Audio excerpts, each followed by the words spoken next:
Hello everyone, welcome once again in this process dynamic and control course for GATE exam। ये है lesson number 24 इस course का और इस लेसन में हम डिस्कस करेंगे कंट्रोल सिस्टम।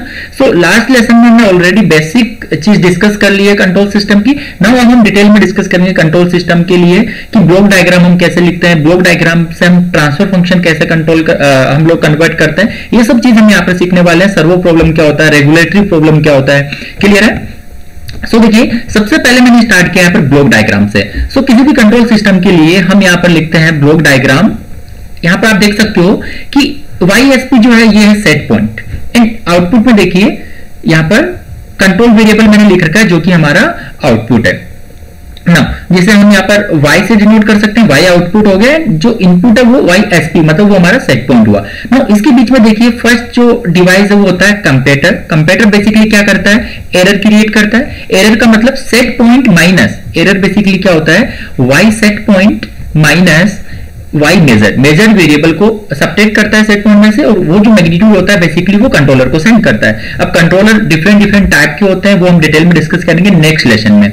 देन उसके बाद में जो कंट्रोलर है बेसिकली वो सिग्नल सेंड करता है फाइनल कंट्रोल एलिमेंट को। ये ऑलरेडी मैंने आपको बताया कि फाइनल कंट्रोल एलिमेंट आपका वेरी कर सकता है आपके प्रोसेस के अकॉर्डिंग, लाइक आपका वॉल हो सकता है, ओके, एंड रेगुलेटरी ट्रांसमीटर कुछ भी हो सकता है ना। उसके बाद में आता है लोड और डिस्टर्बेंस। लोड और डिस्टर्बेंस बेसिकली वो पैरामीटर होता है जो आपके सिस्टम की जो सेट वैल्यू है, आपकी जो डिजायर्ड वैल्यू, कंट्रोल वेरिएबल जो आपका है उसको डिस्टर्ब करे, उसे हम बोलते हैं लोड और डिस्टर्बेंस। इसका एग्जांपल मैंने दिया कि इनपुट फ्लो जो है उसका टेम्परेचर हो गया, इनपुट स्ट्रीम का टेम्परेचर हो गया, इनपुट स्ट्रीम का आपका यहाँ पर देख सकते हो कि जो फ्लो रेट है वो हो गया। वो कोई भी पैरामीटर आपका लोड और डिस्टर्बेंस हो सकता है। देन उसके बाद में देखिए प्रोसेस, जैसे first order process, second order process, इस तरीके से हमें प्रोसेस भी गिवन रहता है। ये गिवन हो भी सकता है, ये नहीं भी गिवन हो सकता है। कुछ बुक्स में आप देखोगे कि ये जो प्रोसेस है बेसिकली ये फाइनल कंट्रोल एलिमेंट के बाद में गिवन रहता है, तो वो उससे मतलब इतना कंफ्यूजन क्रिएट नहीं होना चाहिए आपको, बिकॉज वो लोड और डिस्टर्बेंस के पहले ऐड हो रहा है या बाद में ऐड हो रहा है उसका कोई भी इफेक्ट नहीं पड़ेगा। जब हम ट्रांसफर फंक्शन लिखेंगे तो देखिए उसमें हम कंप्लीट ये जो पॉइंट है, इस पॉइंट से इस पॉइंट के बीच में जो भी कंट्रोलर का ट्रांसफर फंक्शन हमें गिवन है हम उसको मल्टीप्लाई करके लिखते हैं। ये चीज हम आगे डिस्कस करेंगे इसी लेसन में। देन देखिए यहां पर मैं कंसीडर करता हूं कि जो आउटपुट है वो Y मिल रहा है, सिमिलरली आउटपुट यहां पे हमें मिल रहा है। हम प्रोसेस कैलकुलेशन में सिंपल सी चीज पढ़ते हैं कि यहां से जो स्ट्रीम आ रही है देखिए उसका जो कंसंट्रेशन हम बोल सकते हैं, मैं यहाँ पर केमिकल इंजीनियरिंग की टर्म में बात कर रहा हूं कि जो उसकी कंसंट्रेशन है बेसिकली वो चेंज नहीं होगी। इधर भी Y कंसंट्रेशन हमें मिलेगी, इधर भी Y कंसंट्रेशन, अमाउंट डिफरेंट हो सकता है लेकिन उसकी कंपोजिशन जो है वो चेंज नहीं होगा। उसी तरीके से हम इसको बोल रहे हैं कि ये Y कंट्रोल वेरिएबल यहां से मिल रहा है, इधर भी Y सिग्नल जाएगा, इधर भी Y जाएगा। देन यहाँ पर एक मेजर वेरिएबल होता है, सो वो YM जो वैल्यू उसको मेजर करके कंप्यूटर को सेंड करता है। ये कंप्लीट ब्लॉक डायग्राम हो गया। और यहां पर देखिए सेट पॉइंट प्लस का साइन है और यहां पर मेजर वेरिएबल के माइनस का साइन है, तो बेसिकली ये मेरा हो गया feedback control system. Feedback control system यहां पर दो टाइप के होते हैं, positive feedback system and negative feedback system. तो बेसिकली ये वाला जो है ये मेरा नेगेटिव फीडबैक सिस्टम है, और मैंने बोला था कि पॉजिटिव फीडबैक सिस्टम हम डिस्कस नहीं करते बिकॉज वो सिस्टम में अनस्टेबिलिटी क्रिएट करता है। तो ये इंपॉर्टेंट हो गया फीडबैक कंट्रोल सिस्टम के लिए एक कंप्लीट यहाँ पर ब्लॉक डायग्राम ना। अब नेक्स्ट देखिए मैंने लिखा है यहाँ पर सर्वो वर्सेस रेगुलेटरी प्रॉब्लम। अब हम यहाँ पर डिस्कस करेंगे सर्वो का मीनिंग क्या होता है, रेगुलेटरी का मीनिंग क्या होता है। सर्वो प्रॉब्लम हम देखिए किसे कहते हैं। In the case of servo problem there is no change, in the case of the servo problem there is no change in the load or disturbance while set point change। Means कि servo problem उस problem को बोलेंगे उस condition में केवल set point change होता है, set point change होता है। अगर मैं लाप्लास डेविएशन की टर्म में लिखूं, Laplace of deviation variable of disturbance, तो हम बोल सकते हैं कि जो डेविएशन डिस्टर्बेंस जो टर्म है उसका लाप्लास, उस डिस्टर्बेंस का जो डेविएशन वेरिएबल रहेगा अगर उसका लाप्लास में लिखूं तो वो जीरो रहेगा। So D of S equal to zero बोल सकता हूं। अब नेक्स्ट हम देखिए रेगुलेटरी प्रॉब्लम। सो यहां पर ये हो गया सर्वो प्रॉब्लम के लिए। रेगुलेटरी प्रॉब्लम के लिए जस्ट इसका रिवर्स होगा, लोड पॉइंट जो होगा वो चेंज होगा while there is no set point change. Set point में कुछ भी चेंज नहीं होगा। तो अब मैं बोल सकता हूं कि सेट पॉइंट के लिए अगर मैं लिखूं उसका लाप्लास ट्रांसफॉर्म, सेट पॉइंट के लिए अगर मैं लाप्लास ट्रांसफॉर्म लिखूं तो वो जीरो मुझे मिलेगा। ये चीज यहां तक क्लियर है ना। अब हम वन बाय वन डिस्कस करते हैं servo problem and regulatory problem को ना। यहां पर देखिए डेवलपमेंट ऑफ ब्लॉक डायग्राम मैंने लिखा है। अभी स्टार्टिंग में हमने ये सिर्फ ब्लॉक डायग्राम लिखा, लेकिन इससे हम ट्रांसफर फंक्शन कैसे कन्वर्ट करने वाले ये हमने बात नहीं की यहां पर अभी ना। अब हम देखिए हमें अल्टीमेटली कैलकुलेट क्या करना है, transfer function. So development of block diagram में देखिए मैंने लिखा है सेट पॉइंट मेरा YSP हो गया, तो यहां से जो सिग्नल मुझे मिलेगा वो देखिए उसका मैग्नीट्यूड होगा YSP। ना इधर से मेरा मेजर्ड वेरिएबल आएगा, मेजर्ड वेरिएबल का सिग्नल देखिए वाईएम है। सो कंपेटर, ये मैं नेगेटिव फीडबैक कंसीडर कर रहा हूं, नेगेटिव फीडबैक कंट्रोल सिस्टम में इसको कंसीडर कर रहा हूं। तो यहां से जो एरर होगा बेसिकली मेरा एरर क्या होगा, Y set point minus Y measured variable, means ये जो मैग्नीट्यूड है ये सिग्नल यहां पर कंट्रोलर को सेंड होगा। यहां पर मैंने लिखा भी है, देखिए इसको Y SP minus Y measured variable, ये इसको जीएम करके मैं लिख रहा हूं बिकॉज मेजरिंग एलिमेंट का जो देखिए ये मैं अभी डिस्कस करूंगा, जो भी कंट्रोलर का उसका खुद का जो ट्रांसफर फंक्शन होता है बेसिकली उससे हम मल्टीप्लाई कर देते हैं हमारे पैरामीटर को। तो यहां पर क्या हो गया, ये अभी कंसीडर करके रखिए, मतलब यहां से जितना मैग्नीट्यूड आएगा तो इधर से ओनली वाईएम हमें नहीं मिल रहा है, वाई इंटू जीएम हमें मिल रहा है, तो मैंने वाई इंटू जीएम इसको लिख दिया है। यहां तक ये चीज क्लियर है, y इंटू जीएम। तो ये सिग्नल मेरा जाएगा कंट्रोलर को। अब कंट्रोलर का देखिए इटसेल्फ उसका एक ट्रांसफर फंक्शन है, उसका ट्रांसफर फंक्शन है जीसी। तो अब यहां से जो मैग्नीट्यूड आउटपुट जो होगा वो बेसिकली क्या होगा, ये जो एरर मल्टीप्लाई बाय उस कंट्रोलर का ट्रांसफर फंक्शन। सो मुझे यहां पर मिल जाएगा y set point minus y into GM multiply by GC. GC अब यहां पर देखिए ऐसा आप लिख भी ले नहीं लिख रहे हो कोई फर्क नहीं पड़ता, वो बेसिकली डेविएशन वेरिएबल को डिनोट करेगा, उसका डेविएशन वेरिएबल के लाप्लास को। नाउ अब फाइनल कंट्रोल एलिमेंट आ गया। फाइनल कंट्रोल एलिमेंट का खुद का एक ट्रांसफर फंक्शन है जीएफ, से इसको डिनोट में कर रहा हूं। तो अल्टीमेटली इसके आउटपुट में हमें सिग्नल मिलेगा, ये जो है सिस्टम, ये जो हमें मैग्नीट्यूड मिल रहा है इसको मल्टीप्लाई कर देंगे जीएफ से। देखिए यहां पर Y SP minus Y into GM multiply by GC multiply by GF. Then उसके बाद में हमारा एक प्रोसेस होगा। जब मैंने पहला ब्लॉक डायग्राम बनाया था तो ये जो डेविएशन, ये जो डिस्टर्बेंस के लिए हम ऐड कर रहे थे टाइम, हमने यहां ड्रॉ किया था। तो मैंने ये बोला आपको कि इसके बाद में ऐड हो रहा है या फिर इससे पहले ऐड हो रहा है, उसका कोई भी इंपैक्ट नहीं पड़ेगा ट्रांसफर फंक्शन पे। सो मैंने कंसीडर किया यहाँ पर कि प्रोसेस का ट्रांसफर फंक्शन मुझे गिवन है जीपी। तो अल्टीमेटली यहां आउटपुट में जो ट्रांसफर फंक्शन मिलेगा मुझे वो जाएगा, इस कंप्लीट मैग्नीट्यूड को मैं मल्टीप्लाई कर दूंगा जीपी से, तो ये टाइम मुझे यहां पर मिल जाएगी। नाउ अब इसमें देखिए यहां पर जब डिस्टरबेंस बेसिकली ऐड होगा सिस्टम में, तो ये जो टाइम है इसमें यहां पर मैं डिस्टरबेंस ऐड कर रहा हूं और यहां पर मैंने डिस्टरबेंस को डीएस से डिनोट किया और उसके लिए ट्रांसफर फंक्शन गिवन है जीटीएस, जीडी ऑफ एस। तो अब यहां पर मुझे इस पॉइंट पे मुझे जो ट्रांसफर फंक्शन मिलेगा वो क्या हो जाएगा, डी मल्टीप्लाई बाय जीडी। तो ये हो गया डी मल्टीप्लाई बाय जीडी। अब अल्टीमेटली देखिए इस पॉइंट पर मुझे जो चाहिए यहां पर टर्म कंट्रोल वेरिएबल, उसे मैं y से डिनोट कर रहा हूं। देखिए आउटपुट मेरा y है, तो ये y इक्वल टू क्या हो जाएगा, दिस प्लस दिस, मतलब y इक्वल टू हो जाएगा d plus G D plus of this complete term. ना अब मैं ऑलरेडी बोल चुका हूं कि यहां पर मुझे y अगर मिलेगा तो इधर भी y जाने वाला है। तो ये देखिए y जो जा रहा था यहां पर, ये y signal basically measuring element का जो खुद का ट्रांसफर फंक्शन है जीएम, उससे मल्टीप्लाई हो जाएगा, तो ये बच जाएगा y इंटू जीएम। तो यही सिग्नल बेसिकली कंप्यूटर को सेंड हुआ। ये कंप्लीट एक ब्लॉक डायग्राम हो गया क्लोज लूप सिस्टम के लिए। देखिए ये मैंने यहां पर लिखा भी है, block diagram of negative feedback control system, और अल्टीमेटली मुझे यहां से y मिल गया, y is equal to Y SP minus Y into GM multiply by GC GF GP GC GF GP plus D into GD. तो ये मेरा complete equation हो गया। इसको हम देखिए नेक्स्ट स्लाइड में कंटिन्यू करेंगे इसको। ओके, तो मैं यहां पर जो मेरा लास्ट इक्वेशन जो मिला था उसको फिर से मैं यहां पर लिख देता हूं। मुझे इक्वेशन मिला y equal to Y S P minus Y into GM multiply by GC GF GP plus D into GD. अब मैं एक चीज बोल रहा हूं कि अगर मैंने यहां पर क्वेश्चन में गिवन हो unity feedback control loop, unity feedback control loop, तो बेसिकली इसका मतलब यहां पर है कि मेरा जो कैलकुलेशन पोर्शन है थोड़ा सा इजी हो जाए, एग्जाम में भी ऐसा रहता है। तो उस यूनिटी फीडबैक कंट्रोल लूप के कंसेप्ट में मैं क्या कर रहा हूं, मैं अज्यूम कर रहा हूं कि मेरा मेजरिंग एलिमेंट एंड मेरा जो फाइनल कंट्रोल एलिमेंट है उसके लिए ट्रांसफर फंक्शन जो है बेसिकली वो यूनिटी गिवन है, 1 गिवन है। ये है ट्रांसफर फंक्शन, ये 1 गिवन है, और मेजरिंग एलिमेंट के लिए ट्रांसफर फंक्शन मुझे वो 1 गिवन है। बस मैंने यही लिखा है ना। ओके, अब देखिए यहां पर when there is no block और comparator in path signal remain same. अगर कोई भी यहां पर कंट्रोलर या फिर प्रोसेस नहीं आता है तो उस केस में सिग्नल मेरा सेम स्ट्रेंथ के साथ रहता है। अगर कंपेटर आ गया तो उस केस में मेरा प्लस माइनस हो जाता है, अदरवाइज तो बस मैग्नीट्यूड उसका मल्टीप्लाई होता है। जैसे यहां पर कंपेटर आया तो यहां पर ये वाला सिग्नल और ये वाला सिग्नल ऐड हुआ। ओके, अगर अदरवाइज जो सिग्नल है बस उसके मैग्नीट्यूड से मल्टीप्लाई होता है उस पर्टिकुलर ट्रांसफर फंक्शन के। सो मेरा बेसिक इक्वेशन हो गया, इस इक्वेशन को आप बोल सकते हैं बेसिक इक्वेशन। ये इक्वेशन इंपॉर्टेंट है, इसी पर बेस देखिए हम डिफरेंट प्रोसेस डिफाइन करेंगे, servo problem and regular problem. तो मैंने यहां से लिखा है, इसको देखिए आप डेविएशन वेरिएबल के टर्म में लिख सकते हो y of s। So y of s equal to, यहां पर मैं इसको मल्टीप्लाई कर रहा हूं दोनों टाइम के साथ में, सो y set point into GC into GF into GP. ये जीसी जीएफ जीपी जो भी है ना, बेसिकली ये ट्रांसफर फंक्शन है। तो ये जीसी ऑफ एस है, ये जीएफ ऑफ एस है, ये जीपी ऑफ एस है, मतलब ये ट्रांसफर फंक्शन बेसिकली में गिवन है।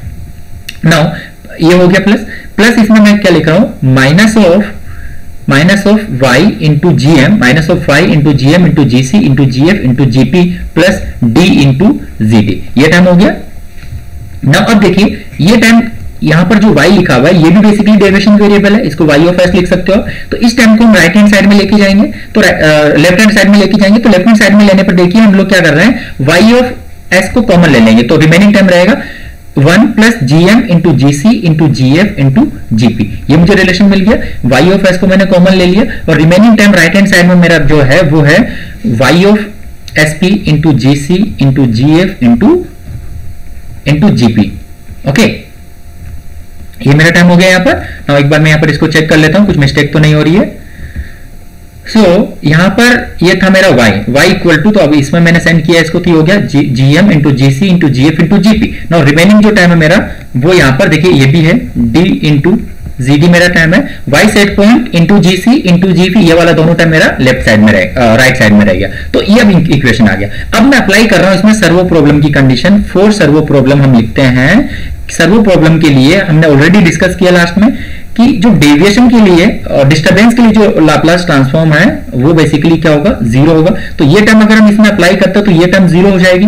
रिमेनिंग जो टर्म रहेगी देखिए वो रहेगी यहाँ पर 1 plus GM into GC into GF into GP multiply by Y of S equal to Y S P into GC into GF into GP. Ultimately देखिए ये भी जो है ये डेविएशन वेरिएबल है, मतलब डेविएशन वेरिएबल का लाप्लास है। अगर डेविएशन वेरिएबल होगा तो वाई टी लिखते हैं, तो यहाँ पर डेविएशन वेरिएबल का लाप्लास है, तो इसलिए Y of SP of S हो जाएगा।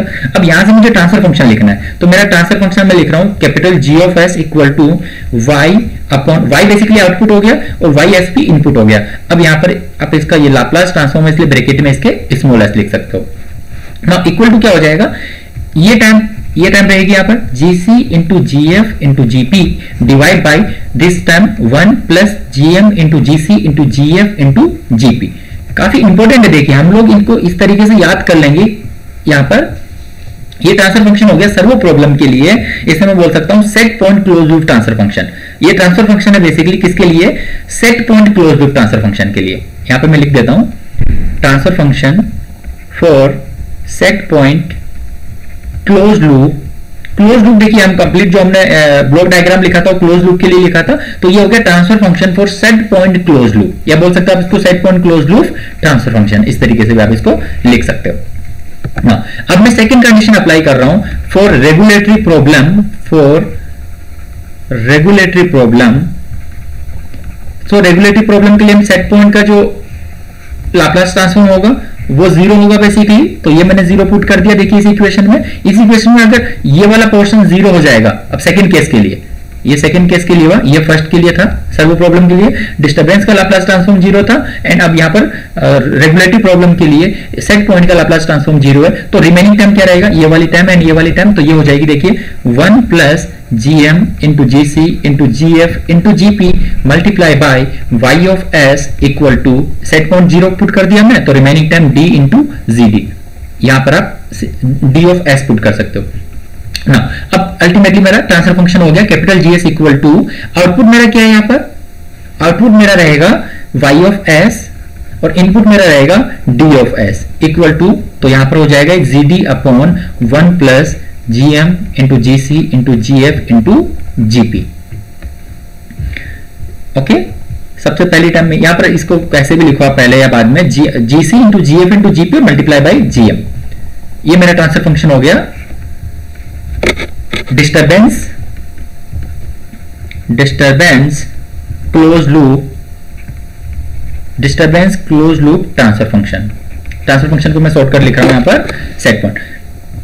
तो मैं यहां पर आपको वापस रेगुलेटरी प्रॉब्लम वाला वापस लिख देता हूं, सर्वो प्रॉब्लम के लिए फिर से ट्रांसफर फंक्शन लिख रहा हूं। सर्वो के लिए हमने लिखा y of s upon y of sp equal to numerator में था gc GC into GF into GP, और डिनोमिनेटर में था 1 plus GC into GF into GP into GM। तो अब यहां पे भी आप एक काम कीजिए, इसको GC रहने दीजिए, GC GF GP and last वाली टर्म को GM लिखिए ताकि कंफ्यूजन ना हो। देखिए ये कंप्लीट टर्म के साथ मल्टीप्लाई कर रहे हैं GM, ये कंप्लीट टर्म के साथ भी हम मल्टीप्लाई कर रहे हैं GM से।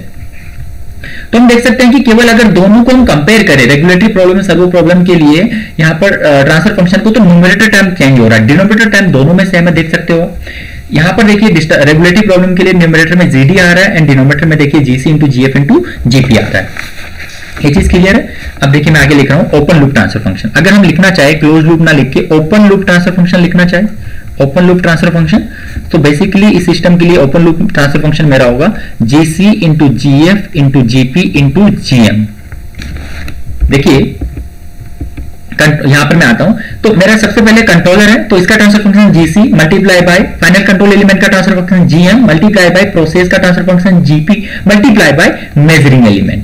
तो अगर इन सबको मैं मल्टीप्लाई कर दूं, इन सबको, तो मुझे मिलता है basically open loop transfer function. Open loop transfer function को इसमें ऐड नहीं कर रहा हूं, तो सिंपल इन सिस्टम का देखिए इसको कंसिडर नहीं किया है, final control element, process and measuring element, इन सबके अगर ट्रांसफर फंक्शन को मैं मल्टीप्लाई कर दूं तो मुझे मिलता है basically open loop transfer function. Clear है यहां तक? तो मेरा ये हो गया। ओपन लूप को देखिए मैंने G ऑफ OL से लिखा है, तो यहां पर मैं लिख रहा हूं सेट YSP, देन उसके बाद में कंट्रोलर था हमारा GC, then GF final control element, then उसके बाद में हमारा प्रोसेस आता है, प्रोसेस के बाद में बेसिकली हमारा डिस्टर्बेंस आता है सिस्टम में, तो यहां पर एक कंपेरेटर होता है प्लस प्लस, देन उसके बाद में यहां पर GD हमें गिवन रहता है और उसके लिए D डिस्टर्बेंस ना, आउटपुट में Y हमें मिलता है, और यहां से मेरा Y जो है बेसिकली वो मेजरिंग एलिमेंट के लिए जाता है, मेजरिंग एलिमेंट से वो अल्टीमेटली 8 हो जाता है यहां पर जो मेरा कंप्यूटर होता है उसमें जाके। ये चीज क्लियर है? ये नेगेटिव फीडबैक लिखा है इसलिए प्लस माइनस। तो अब यहां पर मेरा अगर मैं बोलूं, देखिए इस पॉइंट से हम स्टार्ट हो रहे हैं, फॉरवर्ड डायरेक्शन में अगर हम जाते हैं, तो ये जो पॉइंट है, पॉइंट में अगर बोलना चाहूं तो इस पॉइंट से इस पॉइंट के बीच में जो मेरे ट्रांसफर फंक्शन रहेंगे GC GF GP, ये मेरे बेसिकली होंगे फॉरवर्ड पाथ। इसको मैं बोल रहा हूं फॉरवर्ड पाथ, ये फॉरवर्ड पाथ में आ रहा है। देन यहां से देखिए ये बैकवर्ड पाथ हुआ मेरा, तो बैकवर्ड पाथ में मेरा आ रहा है ओनली GM, तो इसको मैं बोलता हूं फीडबैक पाथ, फीडबैक पाथ। सो हमने लिखा क्लोज लूप, हम लिख रहे हैं यहां पर क्लोज लूप ट्रांसफर फंक्शन।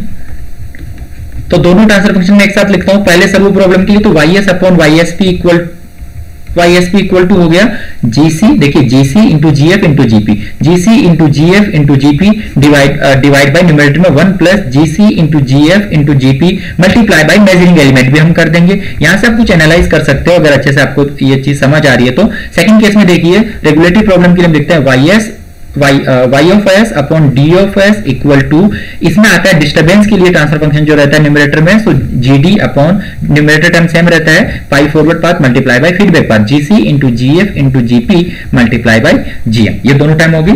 सो अगर सिंपल ब्लॉक डायग्राम हो, मैं यहां पर टाइम यूज कर रहा हूं simple block diagram, for simple block diagram. तो सिंपल ब्लॉक डायग्राम के लिए हम लिख सकते हैं डायरेक्टली ट्रांसफर फंक्शन। देखिए अगर सर्वो प्रॉब्लम है तो y of s upon y of sp equal to हो जाएगा GC into GF into GP upon 1 plus GC into GF into GP multiply by GM। तो इस टाइम को मैं यूज कर रहा हूं पाई फॉरवर्ड, तो ये बेसिकली मेरा क्या हो गया, जो इसको आप एक यहां पर पॉइंटिंग कर दीजिए, ये पॉइंट 1 है और ये पॉइंट 2 है। इन पॉइंट 1 से 2 के बीच में जो ट्रांसफर फंक्शन है उनके बीच का ये पॉइंट वैल्यू आ रही है, तो इसको मैं बोल सकता हूं कि बेसिकली ये क्या है, between transfer function between point 1 and 2, और इसको बेसिकली हम बोलते हैं पाई फॉरवर्ड, इसको हम बोलते हैं पाई फॉरवर्ड।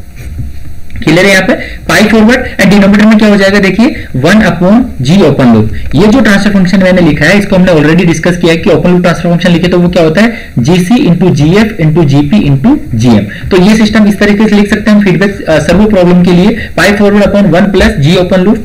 अगर हम लिखे रेगुलेटरी प्रॉब्लम के लिए तो रेगुलेटरी प्रॉब्लम के लिए डिनोमिनेटर में क्या आएगा, D ऑफ S आएगा इक्वल टू, यहाँ पर न्यूमरेटर टर्म जो आती है ट्रांसफर फंक्शन में वो रहती है GD और डिनोमिनेटर सेम रहता है 1 plus GC into GF into GP into GM। तो अगर इसके लिए लिखना चाहे तो क्या हो जाएगा, देखिए GD को हम ऐसे लिख रहे हैं, जीडी बेसिकली क्या है, डिस्टर्बेंस में जो ट्रांसफर फंक्शन आ रहा है divide by 1 plus G open loop, इसको भी मैं लिख सकता हूं। यहां पर देखिए ओपन लूप सेम है, GC into GF into GP into GM. तो ये हम लिख सकते हैं रेगुलेटरी प्रॉब्लम के लिए, ये हम लिख सकते हैं सर्वो प्रॉब्लम के लिए, ये रेगुलेटरी प्रॉब्लम के लिए। क्लियर है यहां तक? तो सिंपल ब्लॉक डायग्राम का मेरा मतलब क्या है, सिंपल जो टर्म मैं यूज कर रहा हूं यहां पर, देखिए आपको सिंपल इस तरीके से एक के बाद में एक ट्रांसफर फंक्शन गिवन है। जैसे मेरा ये कंट्रोलर हो गया, ये फाइनल कंट्रोल एलिमेंट के लिए हो गया, देन ये मेरा प्रोसेस के लिए हो गया। लेकिन अगर मैं बोलूं कि कॉम्प्लेक्स, कॉम्प्लेक्स से क्या मीनिंग है, देखिए कुछ इस तरीके से है, मेरा एक ट्रांसफर फंक्शन गिवन है, then second transfer function given है, देन थर्ड ट्रांसफर फंक्शन से क्या एक वापस सिग्नल आता है, फर्स्ट ट्रांसफर फंक्शन में आ जाता है, देन सेकंड से एक सिग्नल, इससे एक सिग्नल इसमें भी जाता है। तो इस तरीके से कुछ कॉम्प्लेक्स अगर आपको गिवन है, देन ये वाला टाइम आप सिंपल ब्लॉक डायग्राम के लिए जो डायरेक्टली ट्रांसफर फंक्शन लिखने का मैं बता रहा हूं आपको, वो टर्म आप यूज नहीं कर सकते। कॉम्प्लेक्स अगर आपको ब्लॉक डायग्राम गिवन, तो उसको कैसे सोल्व करेंगे देखिए हम यहाँ पर डिस्कस करेंगे एग्जाम्पल लेके। क्लियर है? तो अब मैं स्टैंडर्ड ब्लॉक डायग्राम यहां पर डिस्कस कर रहा हूं, स्टैंडर्ड ब्लॉक डायग्राम सिंबल्स। तो सिंबल्स यहां पर इसलिए मैं डिस्कस कर रहा हूं कि हम कौन कौन से टर्म यूज करते हैं। अभी नॉर्मली भी देखिए सेट पॉइंट के लिए YSP यूज करता हूं, आउटपुट के लिए Y यूज करता हूं, और डिस्टर्बेंस के लिए मैं D यूज करता हूं। तो हम लोग यही टर्म यूज करेंगे बेसिकली। लेकिन अब अगर बुक आप पढ़ने वाले देखिए, अगर कपनर बुक भी आप देखोगे तो उसमें देखिए इनपुट को लिखा है Y, इनपुट को लिखा होगा R। तो उसका मतलब ये है कि हम जो YSP टर्म यूज कर रहे हैं उसमें R लिखा हुआ है, आउटपुट को C लिखा है, और हम यूज कर रहे हैं आउटपुट को Y। देन उसके बाद में इसको मैं अभी यहां से रिमूव कर देता हूं। इनपुट हो गया मेरा YSP, आउटपुट हो गया Y, और जो डिस्टर्बेंस है उसको हम D लिख रहे हैं। बुक में आप देखोगे तो U आपको लिखा होगा। ये चीज क्लियर है? कंप्यूटर के लिए एप्सिलॉन सिग्नल यूज हो रहा है, और जो Y मेजरिंग के लिए हम यूज कर रहे हैं उसको देखिए यहां पर B लिखा होता है, एंड जो मेजरिंग एलिमेंट के लिए जो ट्रांसफर फंक्शन है उसको H लिखा होता है। हम लोग यूज करते हैं GM टर्म, और यहां पर जो सिग्नल आता है वो हो जाएगा Y इंटू GM। क्लियर है ये चीज? कंट्रोलर के लिए GC मोस्टली यूज होता है, फाइनल कंट्रोल एलिमेंट के लिए G1 या कुछ भी गिवन हो सकता है, प्रोसेस के लिए G2। ओके, इस तरीके से तो आपको कंफ्यूजन बिल्कुल नहीं होना चाहिए। एक ही बात है, आपको बस आपका जो कंसेप्ट है वो क्लियर होना चाहिए। तो यहां से देखिए ये मेरा हो गया पाई फॉरवर्ड पाथ। फॉरवर्ड पाथ में जो कंट्रोलर्स आ रहे हैं उसे हम बोलते हैं पाई फॉरवर्ड। प्रोसेस अगर इधर लिखा हुआ है तो हम उसको भी मल्टीप्लाई करेंगे। देखिए मैं अगर ट्रांसफर फंक्शन जब लिखूंगा तो आपको फिर से अच्छे से बताऊंगा। पाई फॉरवर्ड जो टाइम है बेसिकली हम यूज कर रहे थे टाइम यहां से पॉइंट 1 से पॉइंट 2 के बीच में। तो आप ये चीज क्लियर रखिए, पाई फॉरवर्ड जब भी आप लिखोगे तो पॉइंट 1 से 2 के बीच लिखोगे। ये इसको कंप्लीट आप यहां से कंसिडर कर लीजिए। अदरवाइज यहां पर देखिए अगर ये जो यहां पर कंप्यूटर के लिए जो ट्रांसफर फंक्शन ये जो गिवन रहता है, अगर डिस्टर्बेंस के लिए ये अगर यहां पे गिवन है तो उस केस में पाई फॉरवर्ड मेरा ये हो जाएगा। एक चीज अभी क्लियर कर देता हूं। लेकिन सेकंड टाइम इस G2 को रिमेनिंग तो नहीं रहने दे सकते, इसको भी हम यूज करेंगे। तो इसको हम फीडबैक में कंसीडर कर रहे हैं, पर G2 इंटू H लिख देंगे, इसको हम फीडबैक पाथ बोल देंगे। लेकिन अगर ये इस कंप्यूटर के इधर में होता तो हम लोग इसको पाई फॉरवर्ड में ले लेते हैं। देखिए सेट पॉइंट हो गया मेरा YSP, यहां पर R लिखा है, कंट्रोल वेरिएबल मेरा C है, उसको मैं Y यूज करता हूं जनरली। एरर यहां पर E है। वेरिएबल प्रोड्यूस जो कि मतलब मेजरिंग एलिमेंट वेरिएबल प्रोड्यूस करेगा वो बेसिकली मेरा होता है Y इंटू GM। देन उसके बाद में G1 मेरा transfer function for final control element, हम उसको GF से लिख रहे थे, और G2 जो है transfer function of the process हम उसको GP से लिख रहे थे, transfer function of the measuring element हम उसको GM से लिख रहे थे। मैनिपुलेटेड वेरिएबल M है, मैनिपुलेटेड वेरिएबल M है यहाँ पर, जो कि फाइनल कंट्रोल एलिमेंट से जो सिग्नल आगे जाता है उसे हम बोलते हैं मैनिपुलेटेड वेरिएबल। U मेरा लोड और डिस्टर्बेंस है जिसको हम D यूज कर रहे थे, transfer function for the controller उसको हम GC ही यूज कर रहे थे। तो अभी मैं यहाँ पर कुछ जो डेरिवेशन करूंगा वो पर्टिकुलरली अभी इन्हीं टर्म में लिखूंगा R C। ओके, तो इस तरीके से आपको कंफ्यूजन नहीं होना चाहिए, आप कंप्लीट टर्म्स को रिप्लेस कर सकते हो जो हम जनरल टर्म यूज कर रहे हैं अब तक। तो देखिए मैं यहाँ पर लिख रहा हूं GC equal to capital G equal to GC into G1। Capital G मेरा पाई फॉरवर्ड पाथ है यहाँ पर, तो वो हो जाएगा GC इंटू G1 जिसको मैं अभी बोल रहा हूँ फॉरवर्ड पाथ। अगर इस तरीका ब्लॉक डायग्राम होगा तो हम यही लिखेंगे, लेकिन यहाँ पर फीडबैक आपका चेंज हो जाएगा, H इक्वल टू हो जाएगा G2 इंटू H, बिकॉज यहाँ पर प्रोसेस का जो ट्रांसफर फंक्शन है उसको हम फीडबैक में लेंगे। G2 इंटू H यहाँ पर होगा फीडबैक पाथ, तो इसको मैंने लिख दिया फीडबैक पाथ।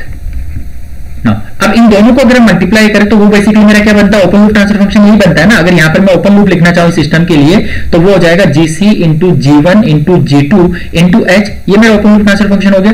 तो यहाँ पर ये जो फर्स्ट टर्म है उसको हम पाई फॉरवर्ड बोल रहे हैं और जो लास्ट रिमेनिंग जो दो टर्म के लिए ट्रांसफर फंक्शन है वो मेरा फीडबैक पाथ है। इन दोनों को मल्टीप्लाई करने पे ओपन लूप ट्रांसफर फंक्शन बन रहा है। तो मेरा जी इंटू एच क्या हो जाएगा, basically GC into G1 into G2 into H, ये दो टाइम हमने मल्टीप्लाई कर दिया। तो ये मेरा बेसिकली तो क्या हो गया, ओपन लूप ट्रांसफर फंक्शन ही हो गया, ओपन लूप ट्रांसफर फंक्शन जिसको हम यूज कर रहे थे जी ऑफ ओपन लूप, उस टर्म के लिए हम यूज कर रहे थे जी ऑफ ओपन लूप। अब यहां पर बेसिकली जीएस किस टर्म को रिलेट कर रहा है, GS relate the measured variable B, GS relate the measure variable B to the set point R if the feedback loop is disconnected from the comparator. Okay, अगर open loop हो जाता तो basically हम इस term को complete define करते हैं तो वो बेसिकली हमारा हो जाता है B सिग्नल। ओके ना, अगर आपके पास मल्टीपल लूप है तो देखिए मल्टीपल लूप होने के लिए हम क्या करेंगे, तो ब्लॉक डायग्राम में contain the several feedback path, several loads. अगर मल्टीपल लूप है, जैसे मैं कैस्केड की बात करूं तो वहां पर मेरे दो डिस्टर्बेंस क्रिएट रहेंगे, पाई फॉरवर्ड पाथ की करूं, फॉरवर्ड पाथ या बैकवर्ड पाथ, ये सब एक से ज्यादा हो सकते हैं मल्टीपल लूप में। इसलिए मल्टीपल लूप के लिए हम कोई भी स्टैंडर्ड टाइम याद नहीं करेंगे कि डायरेक्टली हम कैसे उनके लिए ट्रांसफर फंक्शन लिखेंगे, ये चीज हम कभी भी नहीं बोलेंगे, उसको हम प्रॉपर सोल्व करेंगे सिस्टम को। मैं यहाँ पर एग्जांपल लूंगा जिससे कि आपको अच्छे से चीजें क्लियर हो सके। देखिए सबसे पहले हम डिस्कस कर रहे हैं overall transfer function for single loop, overall transfer function for single loop system. तो मैंने यहाँ पर फर्स्ट कंसीडर किया है transfer function for change in the set point. Set point जब चेंज होता है तो उसे हम क्या बोलते हैं, सर्वो प्रॉब्लम बोलते हैं। तो मैं पहले डिस्कस कर रहा हूं सर्वो प्रॉब्लम, फिर हम डिस्कस करेंगे रेगुलेटरी। तो सर्वो प्रॉब्लम में हम जब लिखते हैं तो हम या यू, देखिए बुक में आपको टर्म मिलेगा यू, तो यू टर्म 0 हो जाएगा और हम जो जनरल टर्म यूज कर रहे हैं वो डीएस हम यूज कर रहे हैं उसके लिए, तो ये टर्म 0 हो जाएगा। जिस भी टर्म में आप याद करो, ओके ना। तो हम यहाँ पर यूज करेंगे यू टर्म को। तो मैं सबसे पहले लिखता हूं यहाँ पर ब्लॉक डायग्राम ड्रॉ करता हूं। देखिए इनपुट हो गया मेरा set point R plus minus computer जो एरर देगा सिग्नल, यहाँ पर सिग्नल मुझे बी मिल रहा है, ये मुझे मिल गया GC into G1 into G2 और मेरा रिजल्ट मिला C, और यहां से मेरा मेजरिंग एलिमेंट है H, तो मेजरिंग एलिमेंट को जो सिग्नल आया C से वो अल्टीमेटली सिग्नल मेरा गया B। तो ये कंप्लीट ब्लॉक डायग्राम हो गया। देखिए इसको हम अभी सोल्व करना चाहते हैं बिकॉज अल्टीमेटली हमें क्या चाहिए, ट्रांसफर फंक्शन चाहिए। तो ये जो टाइम है बेसिकली पाई फॉरवर्ड पाथ यहाँ पे हो जाएगा, इसको हम लिख रहे हैं कैपिटल जी। तो कैपिटल जी मेरा क्या हो जाएगा, GC into G1 into G2. तो अल्टीमेटली ये रिड्यूस करके हमने किस में कन्वर्ट कर दिया, इसको देखिए कंप्यूटर यहाँ पर है प्लस माइनस एरर, और ये जो कंप्लीट सिग्नल था उसको मैंने कैपिटल जी से डिनोट कर दिया। आउटपुट में सी मिल रहा है, रिटर्न में मेरा यहाँ पर एच है फीडबैक पाथ में, और यहां से मुझे बी मिल रहा है। तो हमने रिड्यूस कर दिया इसको, where G is the GC into G1 into G2. ना अब देखिए अल्टीमेटली हम क्या कर रहे हैं, इन दोनों को भी हम रिप्लेस कर सकते हैं। तो अल्टीमेटली हमें जो सिग्नल मिलेगा वो कुछ इस तरीके का होगा। ये हो गया मेरा पाई फॉरवर्ड पाथ, ये हो गया पाई फीडबैक पाथ। तो अल्टीमेट ट्रांसफर फंक्शन लिखूं मैं इसके लिए, अगर तो आउटपुट होता है सी, इनपुट है आर, तो सी बाई आर इक्वल टू क्या हो जाएगा, पाई forward upon 1 plus G open loop. तो ओपन लूप क्या होगा, जी इंटू एच। तो यही ट्रांसफर फंक्शन मुझे यहां पर मिलेगा, जी upon 1 plus G into H. तो इनपुट मेरा यहाँ पर आर है, आउटपुट मेरा सी है। इस तरीके से हम यहाँ पर ब्लॉक डायग्राम को रिड्यूस करके कंप्लीट ट्रांसफर फंक्शन की फॉर्म में हम लिख सकते हैं। Okay, by two non interacting block in series. ये हमने कैसे किया, टू नॉन इंटरेक्टिंग ब्लॉक अगर सीरीज में कनेक्टेड है तो उनको हम डायरेक्टली ट्रांसफर फंक्शन जो मल्टीप्लाई कर देंगे, और ये यहाँ पर पैरेलली है तो पैरेलली के केस में हमने उसको इस तरीके से सोल्व कर लिया। तो देखिए किस तरीके से ब्लॉक डायग्राम मैंने लिखा, वो चीज ये तो हमको भी याद है इसलिए हम डायरेक्टली लिख रहे हैं। प्रॉपर हम कैसे ये हम कैलकुलेट करते हैं वो देखिए। पहला रिलेशन कहां से मैं लिख रहा हूं, इस पॉइंट से देखिए, यहाँ पर आउटपुट सी है और इनपुट जो है बेसिकली मेरा क्या है, एरर एप्साइल है, जिसको मैं यहाँ पर एप्साइल ही बोल रहा हूं अभी। देखिए तो एरर मेरा यहाँ पर एप्साइल है, तो देखिए आउटपुट अपॉन एप्साइल यही मेरा होता है बेसिकली ट्रांसफर फंक्शन। और ट्रांसफर फंक्शन मैंने जी लिख रखा है, ये हो गया। और सेकंड इक्वेशन यहां से मैं लिखूंगा तो यहाँ पर देखिए सी हमें यहाँ भी मिलेगा, तो सी यहाँ पर इनपुट है, आउटपुट बी है, तो आउटपुट अपॉन इनपुट बेसिकली क्या होता है, मेरा ट्रांसफर फंक्शन होता है। तो यहां से मुझे एक इक्वेशन मिल गई, C equal to G into epsilon equation 1, और यहां से मुझे मिल जाएगा B equal to H into C equation 2। Error में लिख सकता हूं, एरर बेसिकली क्या हो जाएगा यहाँ पर आर माइनस बी। तो थर्ड इक्वेशन मेरे पास होगी। नाउ नेक्स्ट देखिए मेरे पास फर्स्ट इक्वेशन होगी C equal to G into epsilon, second equation मेरे पास होगी B equal to H into C, and third equation मेरे पास होगी epsilon equal to R minus B. तो अब आप देख सकते हो यहाँ पर हमारे पास में 4 वेरिएबल है और 3 इक्वेशन है, तो हम इनको सोल्व कर सकते हैं। हम लिख सकते हैं c इक्वल टू, यहां से c equal to g into epsilon को हम पुट कर सकते हैं r minus B from equation 1 and 3।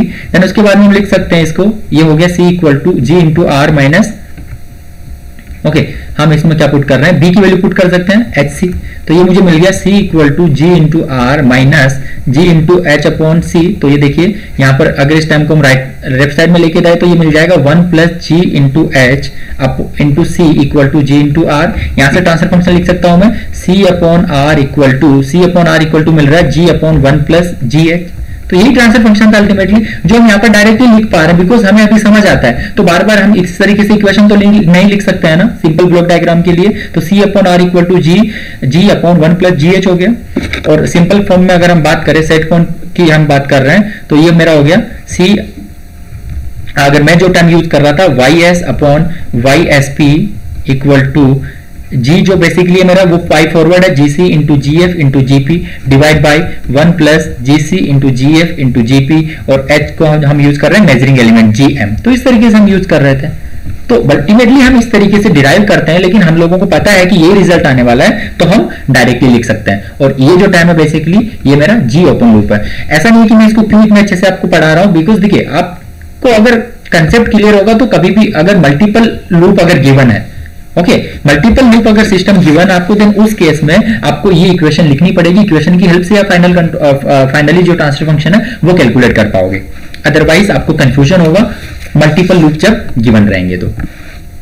Next second देखिए, transfer function for change in load. तो लोड के केस में हम क्या करते हैं, सेट पॉइंट को 0 कंसीडर करते हैं और हम यहाँ पर यूज कर रहे हैं सेट पॉइंट को r, so r equal to 0 हम यूज करेंगे। तो फिर से मैं यहाँ पर लिख रहा हूँ, ब्लॉक डायग्राम ड्रॉ कर रहा हूँ, plus minus r equal to 0 यहाँ पर हम कंसीडर कर रहे हैं। तो ये एरर है मेरा, ये सिग्नल जाएगा कंट्रोलर को जीसी को ये सिग्नल जाएगा, देन ये हो गया G1, देन इसके बाद में यहाँ पर आ गया मेरा load variable m plus plus, then उसके बाद में मेरा ट्रांसफर फंक्शन आएगा G2 प्रोसेस के लिए, देन आउटपुट में C मिलेगा, इधर में भी मेरा C जाने वाला है और यहाँ पर मुझे फीडबैक में मिलेगा बेसिकली H, और ये सिग्नल मेरा जाएगा B मेरा जाएगा कंप्यूटर को। ये मेरा हो गया यहाँ पर ब्लॉक डायग्राम। तो इसको फाइनली हम रिड्यूस करके देखिए हम कैसे करेंगे। अभी लोड में चेंजेस होगा ओनली, तो R तो 0 है तो हम यहाँ पर लिखेंगे C बाय आउटपुट C है, इनपुट मेरा U है। तो अल्टीमेटली ट्रांसफर फंक्शन कुछ इस तरीके का हमें मिलेगा, बिकॉज ब्लॉक डायग्राम जो यहाँ पर G2 है प्रोसेस के लिए, G2 upon 1 plus G into H ये सिस्टम आएगा इक्वल टू GC, ये सिस्टम रहेगा। जब ये प्रोसेस के बाद में आ रहा तो बेसिकली ये फॉरवर्ड जो पार्ट है बेसिकली किसके लिए हो गया, डिस्टर्बेंस के लिए टाइम हो गया ना। अब देखिए यहाँ पर मैं इक्वेशन की टाइम में आपको समझाता हूं। तो इस कंप्लीट ब्लॉक डायग्राम को मैं लिख रहा हूं, C इक्वल टू क्या हो जाएगा मेरा, ओके ये टाइम यहाँ पर देखिए मैनिपुलेटिव बैरियर को मतलब m लिख रहे हैं, मतलब यहां से जो भी मेरा मैग्नीट्यूड आएगा वो m से हम डिनोट कर दिए, और यहाँ पर u है मेरा, क्लियर है, और यहाँ पर प्लस का साइन है, यहाँ पर प्लस का साइन है, मतलब इस पॉइंट पर जो मेरा मुझे फंक्शन मिलेगा वो क्या होगा, u प्लस m मिलेगा। अल्टीमेटली यहाँ पर c मिल रहा है तो c बेसिकली इस ट्रांसफर फंक्शन से मल्टीप्लाई करके हम लिख सकते हैं c equal to u plus m multiply by G2 हो गया। ये मेरी इक्वेशन 1 हो गई यहाँ पर। नाउ अब देखिए m क्या होगा, m हम लिख रहे हैं अभी इस पॉइंट पे m लिख रहे हैं, तो m बेसिकली क्या होगा, epsilon into GC into G1, epsilon into GC into G1। Already हमें पता है एप्साइल बेसिकली क्या होगा मेरा, एप्साइल इक्वल टू हम लिखते हैं input minus measured variable b, सो r माइनस b, तो r तो यहाँ पर 0 है तो अल्टीमेटली मेरा एप्साइल हो गया यहाँ पर माइनस b, तो मैं एप्साइल इक्वल टू लिख सकता हूँ minus b। Equation 2, equation 3। Now अब मैं लिख रहा हूं यहाँ पर देखिए इस पॉइंट पे C इनपुट आ रहा है, आउटपुट B है, तो ये तो मेरा रहेगा output upon input B upon C equal to H, तो यहां से मैं लिख सकता हूं B इक्वल टू HC, ये मेरा इक्वेशन हो गया 4। अब देखिए C जो इक्वेशन मैंने लिखा था, C इक्वल टू, यहां से मैं लिख रहा हूं C equal to G2 into U plus M की प्लेस में मैं पुट कर रहा हूं यहां से epsilon into GC into G1। Now अब इसमें मैं देखिए पुट कर देता हूं एप्साइल की वैल्यू इक्वेशन 3 से, तो ये हो जाएगा C equal to G2 into U plus minus of B into GC into G1, ये हो गया यहां से। नाउ इसको कंटिन्यूअसली सॉल्व करते हैं हम आगे, तो ये हो गया C equal to G2 into U। Next page में हम इसको लिखते हैं, ये था हमारे पास में U plus minus of B into GC into G1। तो इसको अगर हम सॉल्व करें तो C equal to G2 into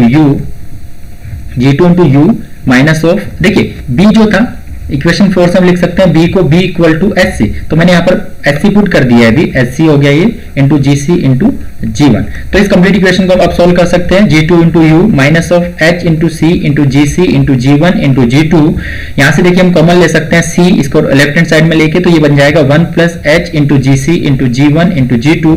यहाँ पर एच टर्म कॉमन आ जाएगी, राइट हैंड साइड में रहेगा मेरा जी टू इंटू यू, तो अल्टीमेटली यहाँ से मैं लिख सकता हूँ C by U, transfer function C by U, जो हम जनरली लिखते थे देखिए y by D regulatory problem के लिए। तो यहां पर हो जाएगा c by U equal to G two upon 1 plus H into G C into G one into G two. तो यहां पर आप पुट कर सकते हैं g कैपिटल, ओके ऑलरेडी हम पुट कर चुके हैं इसमें, g equal to G C, g equal to G C into G one into G two. तो ये बेसिकली पाई फॉरवर्ड फंक्शन को हमने लिख दिया, G C into G one into G two. यहाँ पर आप देख सकते हो G C into G one into G two, ये मेरा पाई फॉरवर्ड फंक्शन हो गया। तो यहां से मुझे मिल जाएगा C upon U equal to G two upon 1 plus G into H. तो अल्टीमेटली तो जी एच में क्या बोल रहा था, ये ओपन लूप ट्रांसफर फंक्शन ही है मेरा। और हम जो यूज कर रहे थे वो भी मैं यहाँ पर लिख देता हूं, हम यूज कर रहे थे Y of S upon D of S equal to G D, disturbance के लिए जो ट्रांसफर फंक्शन गिवन है, upon 1 plus G C into G F into G P into GM हम यूज कर रहे थे। ये डिपेंड करेगा बेसिकली भी ट्रांसफर फंक्शन आपका कैसा गिवन है। कंफ्यूजन यहाँ पर क्रिएट नहीं करना है, जब क्वेश्चन सोल्व करोगे तो काफी इजी रहेगा। ये हो सकता है अभी आपको यहाँ पर कंफ्यूजन हो एक दो पॉइंट पे कि ये बार बार कुछ ना कुछ प्रॉब्लम हो रहा है, मतलब हम लोग पहले वाले को कंपैरिजन करेंगे, लेकिन जब हम न्यूमेरिकल सोल्व करेंगे इसमें देखिए तो चीज आपको क्लियर हो जाएगी। देखिए यहाँ पर मैंने एक ब्लॉक डायग्राम लिखा, एक ब्लॉक डायग्राम ड्रॉ किया है। तो इस ब्लॉक डायग्राम पे अभी हम लिखते हैं ओवरऑल ट्रांसफर फंक्शन एक साथ। जो हम कॉमन ब्लॉक डायग्राम बात कर रहे थे अभी तक, हम या तो लिख रहे थे सेट सर्वो प्रॉब्लम के लिए, तो उसमें मेरा u इक्वल टू 0 था, या फिर हम लिख रहे थे रेगुलेटरी प्रॉब्लम जहां पर r इक्वल टू 0 था। तो अभी हम ओवरऑल लिखना चाहते हैं एक साथ। तो ओवरऑल मेरा ट्रांसफर फंक्शन देखिए हम कैसे लिखेंगे, c इक्वल टू हमने लिखा gc into G one into G two upon 1 plus G C into G one into G two into H multiply by R, multiply by R लिखा है इसको। बेसिकली अगर इतना ही इक्वेशन है तो अभी देखिए आप लिख सकते हो सी बाई आर, तो ये मेरा हो गया सर्वो प्रॉब्लम के लिए। इसी में मैंने ऐड कर दिया रेगुलेटरी प्रॉब्लम का transfer function G two upon 1 plus G C into G one into G two into H multiply by इसको कर दिया यू से।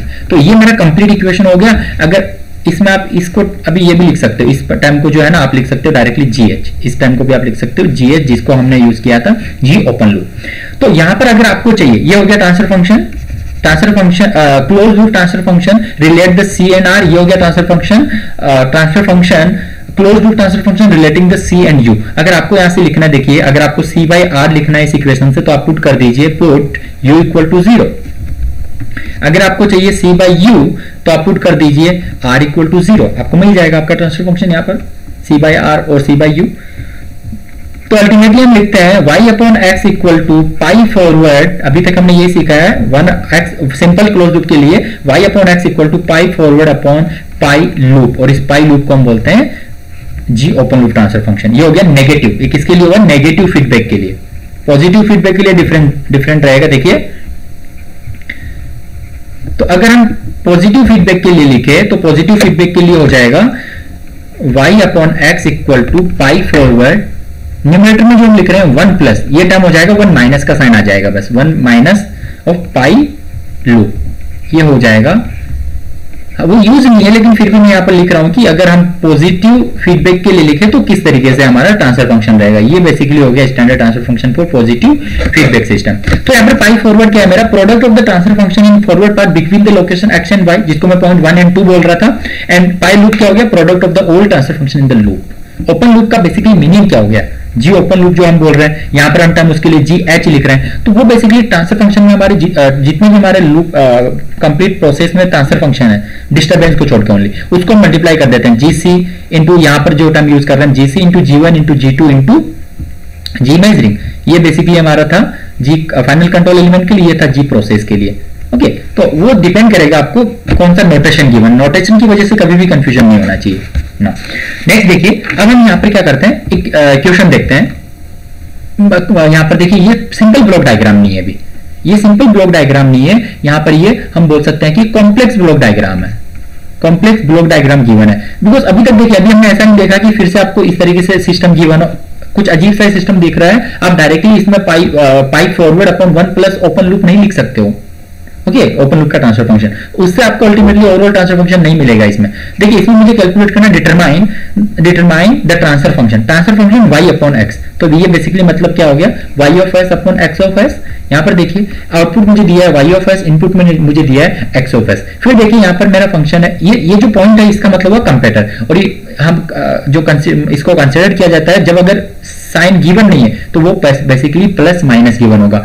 मोस्टली 101% आपको एग्जाम में गिवन रहेगा ये प्लस एंड माइनस। मैंने यहाँ पर नहीं लिखा, मतलब ये कि ये नॉर्मल जो कंपेरेटर होता है प्लस माइनस। अगर प्लस प्लस है तो देखिए यहाँ पर गिवन है, मैंने इसको दे रखा है, और ये भी देखिए यहाँ पर प्लस एंड माइनस था लेकिन यहाँ पर मेंशन कर रखा है, तो इस पर आप लिख लीजिए प्लस माइनस।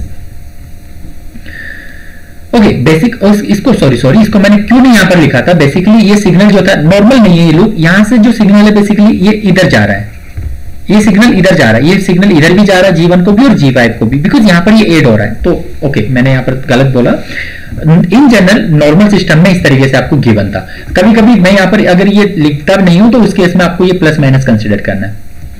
ऑलवेज जो कंसिडर जो पहला इनपुट जैसा आ रहा है वो आपका प्लस होता है, एंड जो एक्सटर्नल जो आता है उसको हम नेगेटिव कंसिडर करते हैं। ओके, और पॉजिटिव के केस में गिवन रहेगा ना। अब सिंपल सा आप देखिए, एक आपको C1 मल्टीपल ब्लॉक डायग्राम जैसा सिस्टम गिवन है, अब इसको हमें सोल्व करना है, ट्रांसफर फंक्शन कैलकुलेट करना है। तो हम कैसे सोल्व करेंगे, देखिए इसको सोल्व करने का तरीका देखिए। इनिशियली हमारे पास में x है, मैं डायरेक्टली यहीं पे लिख देता हूं, यहां पर मेरे पास में x है, तो यहां पर जो सिग्नल जाएगा वो भी x होगा। क्लियर है? तो इसके आउटपुट में सिग्नल क्या हो जाएगा, x इंटू G1 हो जाएगा। इधर में मेरा सिग्नल x जा रहा है, अगर इसके आउटपुट में मैं देखूं तो ये हो जाएगा x इंटू G5। यहां से सिग्नल देखिए अल्टीमेटली जो y जा रहा है, ये यहां भी y रहेगा, यहां भी y रहेगा, तो ये रिटर्न आके यहां पर क्या हो जाएगा, y इंटू G4 हो जाएगा। जो भी देखिए उस लाइन में उस आप बोल सकते हो कि ये मेरा एक प्रोसेस लाइन है, इस प्रोसेस लाइन में जो भी ट्रांसफर फंक्शन गिवन है उसको मल्टीप्लाई कर दो, तो आपको उस लाइन का आउटपुट में उसका ट्रांसफर फंक्शन मिल जाएगा, y into G4। Ultimately transfer function अगर बोलना चाहो तो इसको जो भी आप नेमिंग दे रहे हो वो उसको आप डिवाइड करोगे इनपुट से, तो आपको वो ट्रांसफर फंक्शन मिलता है। हम यहाँ पर इस वे में लिख रहे हैं, देखिए y मल्टीप्लाई बाय G4, इसका मैग्नीट्यूड मिल गया ना। यहाँ पर देखिए एक माइनस का साइन, एक प्लस का साइन है, तो इसमें ये माइनस हम कर देंगे, तो x into G1 minus x into G1 minus of y into G4 ये मिल गया। अब इस G2 के आउटपुट में लिखेंगे, तो इस G2 से मल्टीप्लाई कर दो इस मैग्नीट्यूड, यहाँ इस पॉइंट पे क्या रहेगा मेरा x into G1 minus y into G4 multiply by G2। अब यहाँ पर प्लस का साइन है, यहाँ प्लस का साइन है, इधर से मेरा ये आ रहा था x इंटू G5, यही मैंने बोला था x इंटू G5, तो आउटपुट में दोनों को ऐड कर देंगे, तो इस पॉइंट पे मेरा ट्रांसफर फंक्शन होगा। देखिए मैं लिख देता हूं यहाँ पर x into G1 minus y into G4 multiply by G2 plus of x into G5। Ultimately y मिल रहा है, y से पहले G3 से मल्टीप्लाई करना पड़ेगा, तो इस पॉइंट पे मुझे क्या मिल जाएगा, इस कंप्लीट इक्वेशन को G3 से मल्टीप्लाई कर दो और इक्वल टू इसको y लिख दो, ये इक्वेशन मेरी मिल गई। इस इक्वेशन से ट्रांसफर फंक्शन मुझे मिल जाएगा। देखिए मैंने इक्वेशन लिखी है यहाँ पर इस कंप्लीट ब्लॉक डायग्राम के लिए, x into G1 minus y into G4 into G2 plus x into G5 multiply by G3 into equal to y। ये मेरा कंप्लीट इक्वेशन हो गया। यहां से मैं इजीली सोल्व कर सकता हूं इस इक्वेशन से। देखिए मैंने लिखा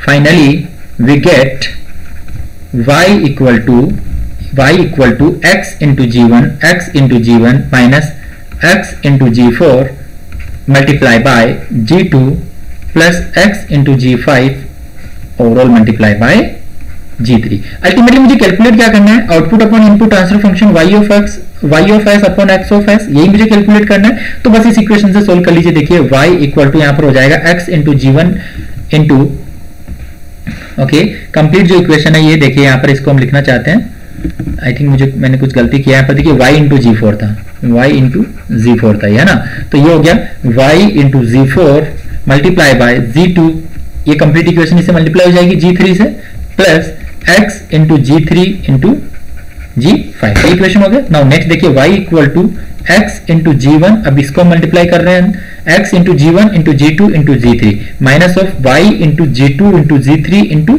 G4 plus x into G3 into G5।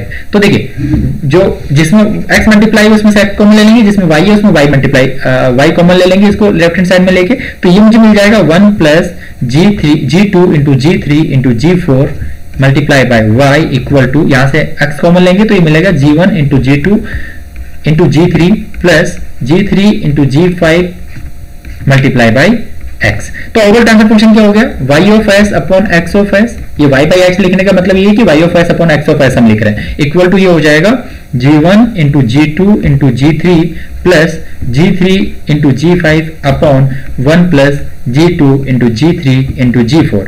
ये मेरा फाइनल आंसर है।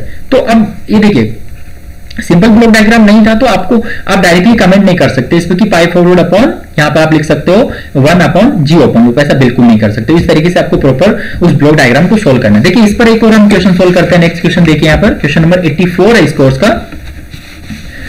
ओके, क्वेश्चन नंबर 84 जो है उसमें देखिए हमें अगेन कैलकुलेट करना है transfer function y by x and y by D. तो यहाँ पर हमें देखिए सर्वो के लिए भी कैलकुलेट करना है एंड यहाँ पर हमें रेगुलेटरी के लिए भी कैलकुलेट करना है। क्लियर है? तो सर्वो के लिए हो जाएगा y बाई एक्स और सेट पॉइंट को लोड को उस टाइम 0 पुट कर देंगे, और रेगुलेटरी के लिए हम सेट पॉइंट को 0 पुट कर देंगे तो हमें मिल जाएगा बेसिकली y बाई डी। तो इस तरीके से तो हम इस इक्वेशन के लिए क्या करते हैं, इस सिस्टम के लिए ओवरऑल ट्रांसफर फंक्शन पहले सोल्व कर लेते हैं। एक अल्टीमेट हमें इक्वेशन मिलेगी y के लिए, y इक्वल टू, उसमें जब हमें सोल्व करना है उसमें देखिए x टाइम भी रहेगी, उसमें d टाइम भी रहेगी। सर्वो के लिए हम d टाइम को 0 पुट कर देंगे d ऑफ s को, रेगुलेटरी के लिए हम x ऑफ s को 0 पुट कर देंगे। तो इसको हम सोल्व करते हैं। तो देखिए अल्टीमेटली मैं डायरेक्ट सोल्व करना चाहूंगा। आपको पहले अगर देखिए कंप्यूटर पे कोई टाइम ऐड हो रही है आके मेजरिंग एलिमेंट वाली, तो उसके लिए आपको रिवर्स से स्टार्ट करना है। इस पॉइंट पे अगर y हमें आउटपुट मिल रहा है तो ये भी y रहेगा, ये भी y रहेगा, ये चीज क्लियर है। तो ये मेजरिंग एलिमेंट का आउटपुट में मुझे जो वैल्यू मिलेगी वो होगी y इंटू जीएम, ये टाइम यहाँ पर ऐड होगी। इसको मैं एरर से डिनोट कर सकता हूँ कंप्यूटर के लिए। तो अब वापस आ जाए यहाँ पर स्टार्टिंग में, तो ये हो गया मेरा x ऑफ s। तो अगर इसको मैं लिखूं तो हो जाएगा error equal to x minus y into GM. तो ये इसको डेविएशन वेरिएबल के टाइम में x of s y of s लिखोगे तो देखिए यहाँ पर काफी टाइम मुझे लिखनी पड़ेगी, इसलिए मैं इसको कैपिटल x और कैपिटल y लिख रहा हूँ ना। अब इसके मल्टीप्लाई में देखिए केसी आए, केसी बेसिकली देखिए प्रोपोर्शनल कंट्रोलर के लिए गेन होता है, हम आगे डिस्कस करेंगे प्रोपोर्शनल कंट्रोलर क्या होता है। तो केसी इसका आउटपुट में जो ट्रांसफर फंक्शन होगा बेसिकली वो आ जाएगा, ये जो एरर है एरर को मैं मल्टीप्लाई कर दूंगा e into KS epsilon into KC. इसको आप अभी ये रहने दीजिए, यहाँ पर फाइनली पुट कर देंगे epsilon equal to y into GM. Okay, अब देखिए ये टाइम यहां से आउटपुट में ये जा रहा है G2, क्लियर है? तो ये टाइम इधर में भी जाएगा एप्साइल इंटू केसी। ओके, अगर इसका आउटपुट में हम देखें तो वैल्यू क्या रहेगी, epsilon into KC multiply by G2 से इसको मल्टीप्लाई कर देंगे, ये टाइम यहाँ पे ऐड हो जाएगी। नाउ फाइनली यहाँ पर आ जाते हैं। तो यहाँ पर एप्साइल इंटू केसी था, इधर भी एप्साइल इंटू केसी, इधर भी एप्साइल इंटू केसी। इसके आउटपुट में बेसिकली क्या हो जाएगा, epsilon into KC into G1 से मल्टीप्लाई कर देंगे। अब यहाँ पर प्लस प्लस का साइन है तो इसमें हम डी अभी 0 हम पुट नहीं करेंगे, अभी हम डी को ऐड कर देंगे यहाँ पे अभी। ओके, तो यहाँ पर डी ऐड कर देंगे तो हो जाएगा epsilon into KC into G1 plus D. Now फिर इसमें ट्रांसफर फंक्शन आ गया G3। आउटपुट में अगर हम ट्रांसफर फंक्शन लिखे तो जो मिला उसमें हम मल्टीप्लाई कर देंगे G3 से, तो ये हो जाएगा epsilon into KC into G1 plus D multiply by G3। फिर प्लस का साइन है तो ये जो टाइम आया उसमें हम ऐड कर देंगे, यहां से हमें यहां से मिल रहा था epsilon into KC into G2। इन दोनों को हम जब ऐड कर देंगे तो वो मेरा होगा इक्वल टू y। सो मुझे यहां से मिल गया y equal to epsilon into KC into G1 plus D into G3। इसमें हम ऐड कर रहे हैं जो यहां पर जो टाइम हमें आ रही है देखिए कंप्यूटर में, वो epsilon into KC into G2 है। और एप्साइल मुझे पता है epsilon equal to x minus Y into GM.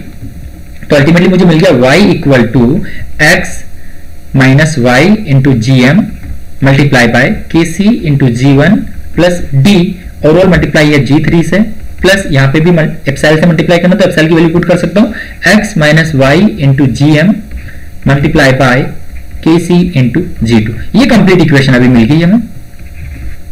तो इस इक्वेशन से हम देखिए दोनों वैल्यू सोल्व कर सकते हैं। इसको थोड़ा सा भी और हम सोल्व करके लिखते हैं। देखिए ये हो जाएगा y equal to x into K C, इसको भी मल्टीप्लाई हम कर लेते हैं, x into K C into G1 into G1 into G3। जब इससे मल्टीप्लाई करेंगे तो यहाँ पर ओके, तो मैंने कंप्लीट इसको कंप्लीटली सोल्व कर रहा हूं। तो ये हो गया x into K C into G1 into G3, then हो जाएगा y into K C into G1 into G3 and यहाँ पे मल्टीप्लाई में Gm भी होगा, प्लस इससे जब मल्टीप्लाई करेंगे तो ये हो गया d इंटू G3 प्लस यहाँ पे ये हो जाएगा देखिए x into K C into G2 minus of y into K C into G2 into Gm। ये कंप्लीट इक्वेशन अभी मेरे पास में, इसको मैं फिर से लिख सकता हूँ। यहाँ पर जो भी x और y की टाइम है उनको आप लिख लीजिए कॉमन कर, मतलब y की जो टाइम है देखिए यहाँ पर एक टर्म y वाली है तो इसको राइट हैंड साइड में लेके हम जाएंगे। x वाली यहाँ पर देखिए दो टर्म है, ये भी y की टर्म है, इसको लेफ्ट हैंड साइड में लेके जाएंगे दोनों y की टर्म, रिमेनिंग x वाली है उसको इसी साइड में रहने देंगे। तो अल्टीमेटली मुझे मिल जाएगा देखिए 1 plus K C into G1 into G3 into GM plus K C into G2 into GM multiply by y equal to K C into G1 into G3 plus K C into G2 multiply by x plus d into C3। ये equation होगी complete मेरी। अब हम लिखना चाहते हैं for servo problem. अब ये सर्वो प्रॉब्लम सर्वो मोड आपको समझ आना चाहिए, तो कि सर्वो मोड के लिए मुझे d इक्वल टू 0 पुट करना होता है। तो जो गिवन इक्वेशन में जो हमने अभी इक्वेशन सोल्व की है उसमें इसको अगर आप स्मॉल d रहने दो तो इसमें अगर d 0 पुट कर दो तो अल्टीमेटली मुझे क्या मिल जाएगा, यहां से लिख सकता हूं मैं y by x. So y by x मेरा ट्रांसफर फंक्शन हो जाएगा दिस डिवाइड बाई दिस। सो के C into G1 into G3 plus K C into G2 upon में हो जाएगा 1 plus K C into G1 into G3 into GM plus K C into G2 into GM। Okay, अभी हम लिखेंगे regulatory problem के लिए। सो regulatory mode के लिए बेसिकली अल्टीमेटली हम पुट करते हैं सेट पॉइंट को 0। तो सेट पॉइंट यहाँ पर क्या है हमारा, सेट पॉइंट हमारा यहाँ पर x है, तो x को अगर 0 पुट किया तो कंप्लीट इक्वेशन हम लिख सकते हैं y बाई डी के लिए। तो y बाई डी के लिए देखिए न्यूमरेटर ओनली चेंज होगा, न्यूमरेटर में यहाँ पर d का जो कोफिशिएंट है वो G3 और न्यूमरेटर और डिनोमिनेटर सेम रहेगा 1 plus K C into G1 into G3 into GM plus K C into G2 into G3। तो ये हमने लिखे दोनों फंक्शन के लिए ट्रांसफर फंक्शन। ऐसी इस टाइप के कॉम्प्लेक्स लूप भी आपको देखिए गेट में गिवन रहते हैं और उनका ट्रांसफर फंक्शन आपको कैलकुलेट करना होता है। ओके, सो यहाँ पर हमने दो न्यूमेरिकल सोल्व कर लिए। इससे अच्छे मतलब इस तरीके से अब आप कोई भी मल्टीपल लूप वाला ट्रांसफर फंक्शन हो उसको इस तरीके से आप सोल्व कर लीजिए इजी से। इजी मेथड है, बस आपको कोई भी टर्म यहाँ पर मिस नहीं करना। अगर कोई टर्म आपने मिस कर दी तो उस केस में भी आपको आंसर जो है ऑप्शन में मिल जाएगा, बिकॉज ऐसे ऑप्शन क्रिएट किए जाते हैं गेट में। ऐसे एग्जाम ऐसे पॉइंट जो ऑप्शन जो होते हैं वो ऐसे क्रिएट किए जाते हैं कि स्टूडेंट अगर एक पॉइंट पे कोई मिस करता है किसी पॉइंट को तो डेफिनेटली ऐसा आंसर अल्टीमेटली उस आप जो सोल्व करोगे उस प्रोसेस से आंसर आपको मिल जाएगा ऑप्शन में। जो ऑप्शन में आपको आंसर मिल जाता है तो आप कॉन्फिडेंट हो जाते हो कि मेरा सही है, लेकिन आप सिली मिस्टेक कर चुके होते हैं। तो एग्जाम में ध्यान रखना होता है आपको सिली मिस्टेक का। तो इसलिए आप इस तरीके से मल्टीपल सिस्टम आपको गिवन हो, इस तरीके के सिस्टम अगर गिवन हो, इनको अगर आप सोल्व कर पा रहे हो तो नॉर्मल सिस्टम को, सिंपल ब्लॉक डायग्राम को तो आप इजीली सोल्व कर सकते हो। इजीली उसके लिए आप ट्रांसफर फंक्शन लिख सकते हो, सर्वो प्रॉब्लम, रेगुलेटरी प्रॉब्लम। अब देखिए ये लेसन यहाँ पर कंप्लीट हो गया। नेक्स्ट जो लेसन रहेगा उसमें हम डिस्कस करेंगे। देखिए व्हाट्स नेक्स्ट, यहाँ पर मैंने लिखा है कंट्रोलर। ओके, तो हम यहाँ पर स्टार्ट करने जाएंगे कंट्रोलर। हम सबसे पहले डिस्कस करेंगे basic type of controller. P proportional controller, I denote करता है इंटीग्रल कंट्रोलर को, D डिनोट करता है डेरिवेटिव कंट्रोलर को। तो हम बेसिक टाइप कंट्रोलर डिस्कस करेंगे, उनके लिए हम आउटपुट रेस्पॉन्सेज डिस्कस करेंगे। देन उसके बाद में हम कॉम्बिनेशन ऑफ कंट्रोलर स्टार्ट करेंगे। उसमें आता है आपका PD controller, proportional derivative controller, PI controller, proportional integral controller and finally complex controller यहाँ पर है PID, proportional integral derivative controller. तो ये कंट्रोलर बेसिकली जो बेसिक कंट्रोलर होता है उनके कॉम्बिनेशन से बनते हैं। इंडस्ट्री में अगर हम बात करें कि कौन से इंपॉर्टेंट कंट्रोलर है तो सबसे पहला होता है P कंट्रोलर एंड उसके बाद में PI कंट्रोलर एंड उसके बाद में PID कंट्रोलर। ये तीन कॉमन कंट्रोलर होते हैं जो यूज होते हैं, P, PI, PID। पहला एक प्रोपोर्शनल, बाकी यहाँ पर देखिए कॉम्बिनेशन में है PI एंड PID, ये दोनों इंपॉर्टेंट है। ओके, हम डिटेल में पूरे डिस्कस करेंगे, उनके लिए आउटपुट रेस्पॉन्स डिस्कस करेंगे और कौन कौन सा मतलब कौन कौन सा जो कंट्रोलर है बेसिकली किस प्रोसेस के लिए, किस फ्लो प्रोसेस के लिए वो यूज होता है वो भी हम डिस्कस करेंगे। Okay guys, so thank you for watching my video. If any question and query, then please comment in comment section and don't forget to subscribe my channel ChemGate Academy. Next lesson में हम start करेंगे controllers.